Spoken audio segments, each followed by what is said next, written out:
system to most beings not on Earth? Earth is very interesting. It doesn't have to be considered the most interesting. There are a variety of things going on out here in the cosmos that make different worlds interesting in their own right. This isn't a contest. There are certain things happening on your planet that are very interesting to many different extraterrestrial beings because of the nature of what's happening, because of the transformation and transition taking place. But that doesn't mean that there aren't other transitions and transformations taking place on other planets and other dimensions that have their own level of interest. So it's all interesting, just in different ways. But there are a lot of different races of beings observing what's happening, right? Here. Yes. And the Yes. idea that the splitting prism, or this phenomenon where the splitting Earth phenomenon that you've been describing, this is like a big deal in terms of galactic stories and things like that, right? Yes, it is a very interesting, very vibrant, very active, very fascinating story. Yes, many beings are very interested in observing it and participating. Again, it doesn't mean that it's the most interesting thing going on. It's one of the most interesting things going on. We may be from Earth as our point of origin as physical beings, but what about our oversouls? Would it be fair to say that they originate from other systems or planets, or are they agnostic to the concept of origin system because they're outside of time and space? Yes, everything comes from the same source. You don't come from anywhere specifically. You come from everywhere and nowhere.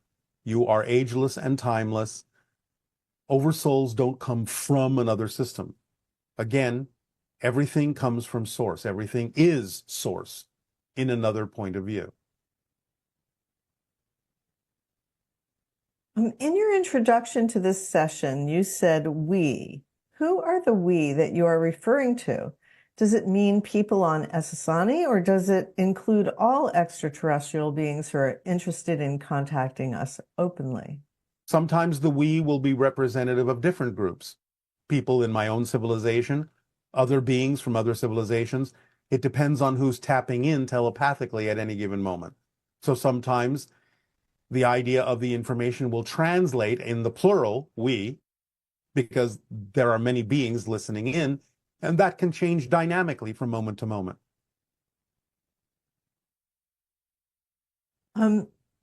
A lot can be learned by observing how another culture socializes. On your motherships, with so many Essani on board, do you have large social activities? If so, can you name some examples of activities that we would find illuminating about the Essani culture?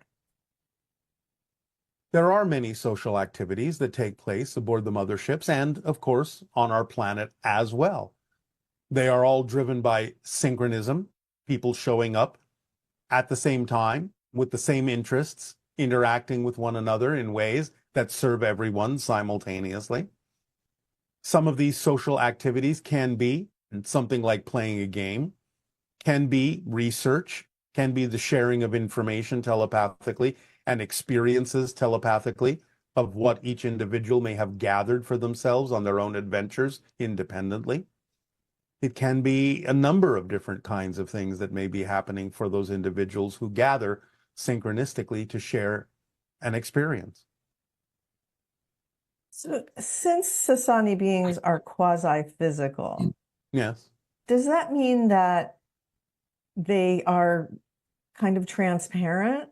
Or is it that you look solid to each other, but if we were to see you, you would look sort of transparent, like a ghost? Depends. It depends. It depends on the person who's looking. It depends on the vibratory level of the person who's looking. But on your level, when you see each other, do you look solid to each other, or do you look semi-transparent? It depends. Okay. Are there two rivers that run parallel to each other on Essani? In the northern continent, yes, there are two major rivers that are roughly parallel to one another. How many continents are on your planet? 3. Do they have names? No, just referred to as the idea of North Continent, South Continent, West Continent. I was born on the West Continent. What are the weather patterns like in that reality? As we've already explained, we do not have a major axis tilt in the same way that Earth does, so we don't really have extreme weather patterns. It is mostly temperate all the time, with a very small range of fluctuations. And you've spoken of the day of Shakana that happened in your civilization. The 3 days of Shakana. Can you share a little bit about that with the group today? Again, the idea is that at a certain point, a being was born that is referred to as Shakana, and over 3 days, it represented the existence of that being in our culture, represented the tipping of the scales. So where over a 3-day period, we all became telepathically connected.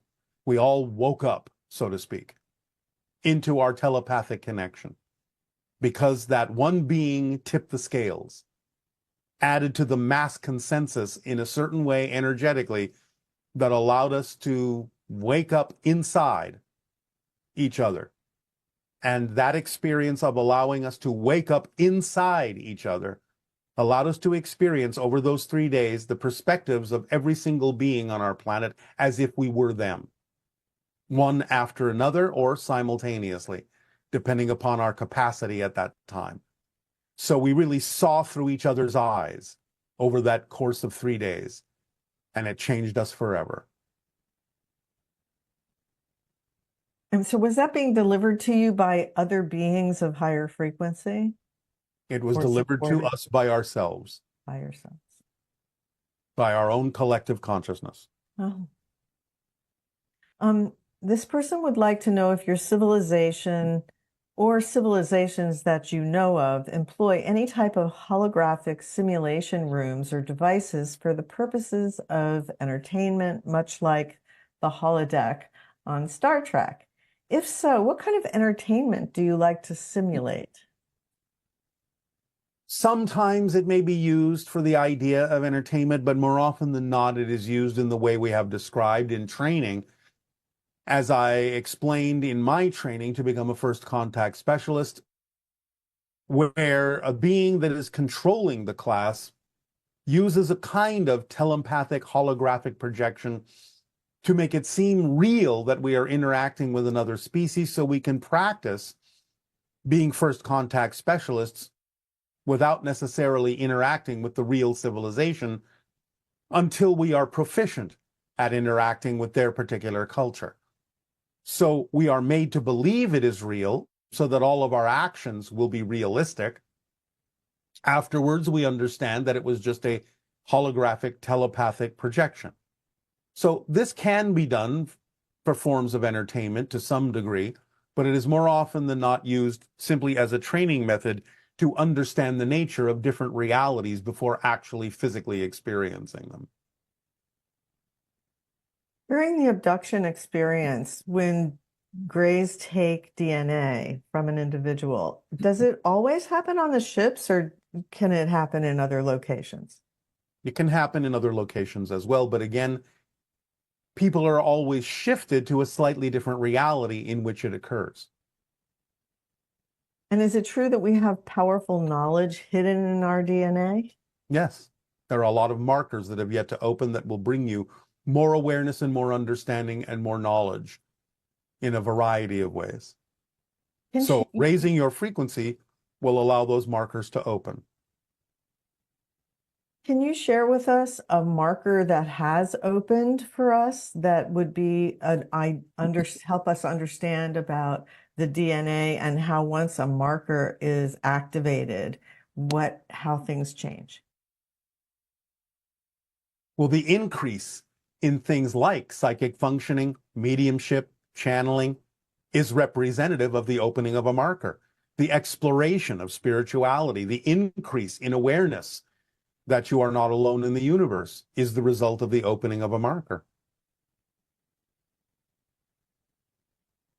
Okay. The idea of understanding your connection to nature as nature, understanding the holistic view of being part of an entire environment, part of a holistic system, is representative of the opening of a marker. So I know that some people have experienced plant medicine where they actually get down to the level of DNA in terms of their communication, their experiencing. Yes, yes. Can you And that elaborate on can that? help open some markers as well. And the idea of the attraction to use the teachers can also be representative of a marker having been opened. Our scientists have noticed that most solar systems in our universe have planets that are tightly packed together in orbit close to their sun. However, our solar system appears to have our planets spread out. Why is our solar system so unique? It is to some degree unique, but what your scientists have been able to observe is a limited number of solar systems, and mostly observing the larger planets in the system. In fact, then there may be other smaller planets they haven't yet observed that are more spread out. But again, there are many systems in which the planets are spread out. It's just that to the level of the capacity of your technology, you haven't yet been able to actually see most of them. I know our scientists are searching for Earth-like planets in other Yes, solar systems, etc. yes. And they're finding that life seems to be, or Earth-like life seems to be relatively rare. Can you tell us, like, how much Earth-like life is really out there that would be relevant for us or, Well, it depends connected? on what you mean by Earth-like. So the things that are recognizable by you as a different being, even though it may look nothing like a human, that lives in an environment that you can understand as being an environment that is conducive to life, there are many, many, many planets that allow that to occur. There are many planets where life is utterly different.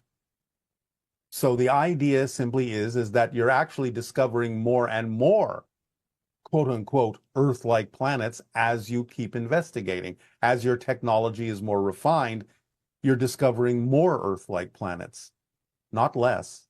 Mm, Look to the TRAPPIST system. There is okay. life there. Oh.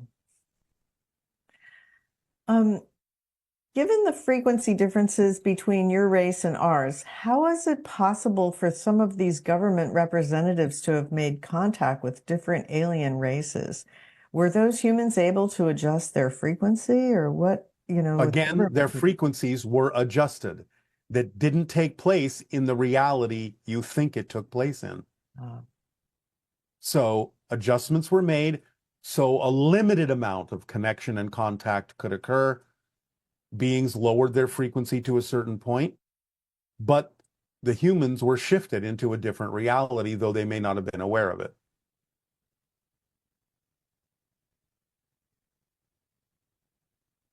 and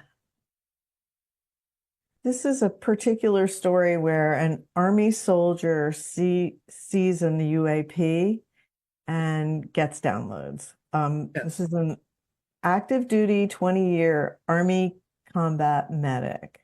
And he's saying, I have worked trauma emergency medicine in Afghanistan. I have numerous awards for outstanding service on active duty. Over the summer of 2023, while visiting my family in Florida, I was on a walk with my son around the neighborhood. During this walk, a low-flying metallic spherical UAP flew into my view. I looked up and slightly to the right, and it shined a light into my eyes. This happened very quickly. As an active duty soldier, I was nothing less than shocked. I have never encountered an interaction like this before.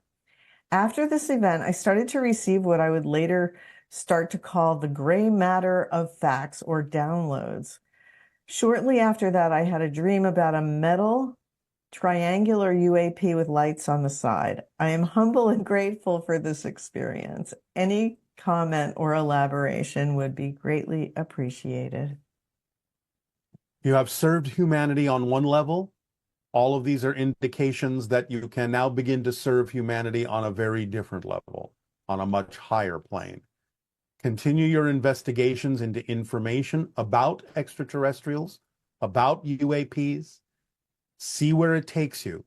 But it is a sign that you're about to begin being of service on a much higher vibratory level to humanity, to fulfill the agreement you made to be of service in a much broader way. That is all we are allowed to say at this time. Okay, and is there anything else that you would like to share in the few moments remaining? Only that as you now enter your new year of 2024, we are going to begin the idea of countdown to contact year one.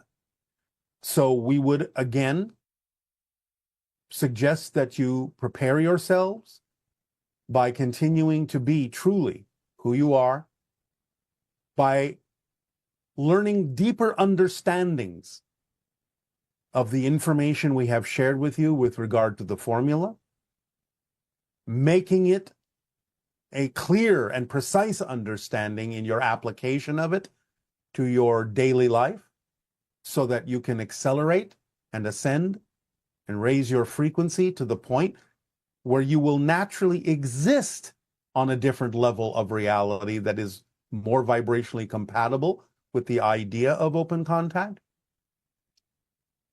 So beginning in this transmission now, we will begin to talk to you about preparation, but you are now heading into the idea of countdown to contact year one. You have completed 2023, which was generally the end of the eye of the needle and the beginning of the window of contact. So open yourselves up to your higher minds. Allow yourself to experience contact with more of your own consciousness, and you will find us waiting for you. But we will now begin a new process of acclimating you to the idea that there is now a countdown to contact. And we will begin with 2024 as year one. So let us prepare. Thank you, Tadeo.